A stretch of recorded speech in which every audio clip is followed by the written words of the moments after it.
इसको कहते हैं करंट वाली मछली। करंट वाली मछली क्यों कहते हैं, आप ये ना समझें कि ये जब पकड़ने लगते हैं तो ये करंट मारती है, ऐसा कुछ नहीं है।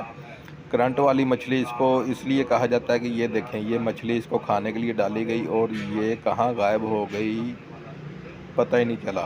इतनी तेज़ी से ये पकड़ती है, खा निगलती है और खा जाती है कि देखने वाला हैरान रह जाता है। स्लो मोशन में भी वो इतनी तेज़ी के साथ, तो इसलिए ये इसको करंट वाली मछली कहा जाता है कि ये इतनी तेज़ी के साथ चलती है, इतनी तेज़ी के साथ ये हरकत करती है।